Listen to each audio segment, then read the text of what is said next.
Good morning, mis chicos. Okay, so today we are going to do an activity that's called and so. All right, and so this is why we're doing it. All right, in looking at your theme statements of the learning check. All right, one of the things that I discovered is that we need to no surprise. All right, we need to extend our thinking a little bit. We need to add some depth to our thinking, and so one of the criteria for stating a successful theme statement is to demonstrate depth in my thinking about the text, avoid stating the obvious, no cliches. All right. So um, this is one thing that I anticipated that we would all have to work on. All right. And even if we did a quote, good job with our first shot at this, all right, there is always room for improvement. There is always another layer to or level to take our thinking. So please have that in mind as we go through this. Okay. So one thing that I recognized from my side of the table is it's really easy to recognize a need for depth. It's not so easy to explain or show or teach how to add depth, though. All right. And so recently, I think last year, maybe later than that, I don't know, it doesn't matter. I came up with an activity I call and so. All right, it's basically a cause effect activity that helps us extend our thinking out. All right, so it helps us not only add the depth but also on some level helps us avoid just simply stating the obvious and being done with that. All right, here are a couple of examples. Okay, here's the first one, and I encountered statements such as this in your work and in previous work. I mean, year to year, I see the same thing. So it's just where we are in our development, I think. Original statement: racism creates problems. Okay, this is true. All right, we all know this to be true. All right, racism creates problems. It always has. It currently is, and it always will, probably. All right. And so, for me, to some degree, this is just simply stating the obvious. Yes, racism creates problems. Okay. While this is true, all right, I think that when we look at theme and we try to capture a writer's message on what he or she was saying about this universal theme, chances are they were probably doing something a little more than just simply stating the obvious. All right. So we need to honor that by trying to extend our thinking out a little bit. All right. And so that's what this activity is designed for. Okay.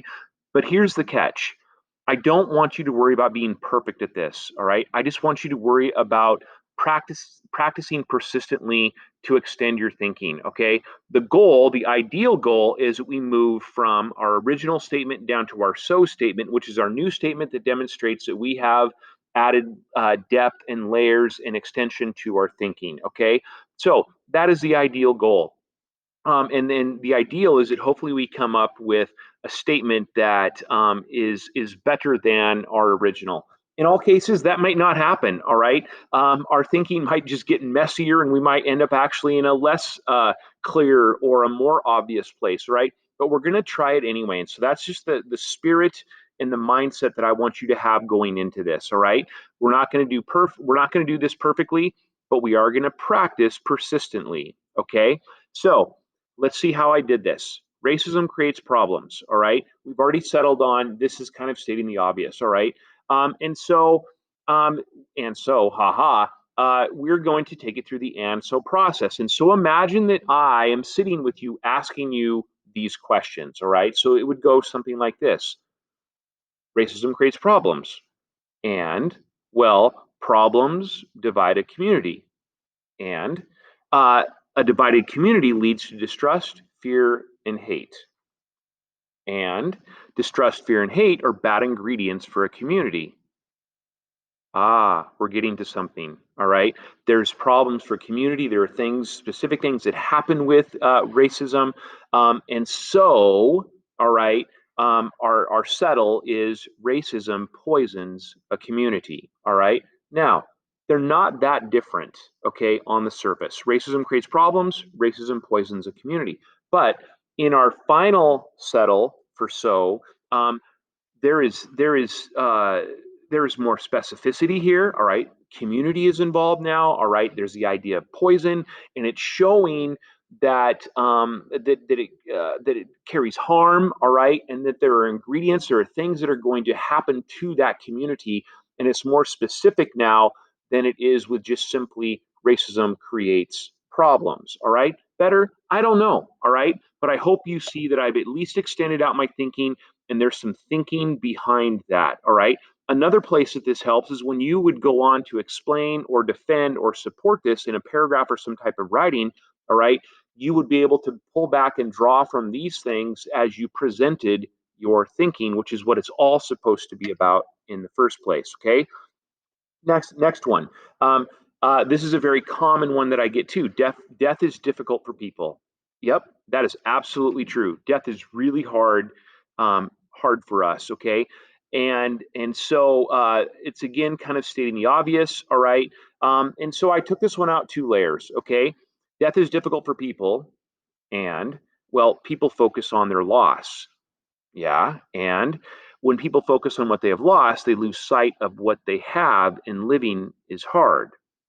So, all right. I mean, feel like I finally kind of arrived at something that has a little more substance to it there. So people sometimes lose their own lives when they lose others. All right. Now, there's a reason why I put lose their own lives in quotes there. I was speaking more in a figurative sense than I was in literal sense. I don't mean that people literally die, all right, or lose their own lives. I mean, sometimes we become so focused on our loss that we forget that we're living, okay, and in that we kind of lose our own lives, is what I was thinking. And again, it's all about extending our thinking out, okay? Now it's your turn. I would like you to try, and I'll get to this in just a second. Try this using two of your theme statements from the recent learning check. All right. It doesn't matter to me which ones they are. All right. You select them. Okay. You will place your original statement here, and I'd like you to take it out at least two and levels. Okay. That's why I have required here and required here. All right. So if you don't want to do the third optional one, and you feel like, you know what, I have extended it out, I'm arriving at something, then settle with your next or final statement down here in the so. All right. So minimally, you'll have two ands and then you'll have the so. If you want to take it out a third, all right, you certainly may do that. Okay. And then you'll do the same thing down here with your second theme statement. And again, going back to the spirit of this, guys, this is just an opportunity to practice the art. I think it is an art of extending our thinking out. All right, and knowing that we didn't just settle with our first idea, that we actually thought this out a little bit. And this is something that I hope you take with you as you're thinking about making claims and providing theme statements, thesis statements, and other things. Is have you run it through kind of your own mental and so process. All right. Or did you just settle with your first idea? Because I'll tell you this, guys, oftentimes our first idea is not our best idea. And I think that this will help support that notion. All right. So let's dive in, give this a shot. All right. The worst thing that's going to happen is you're going to come up with a worse statement. Wait, that doesn't sound like something that we should be doing. I'm kidding. All right. Um, Engage in it for what it's intended to be, and that's just simply practice. Okay. All right. If you need more clarity on this or help, reach out. It's why I'm here.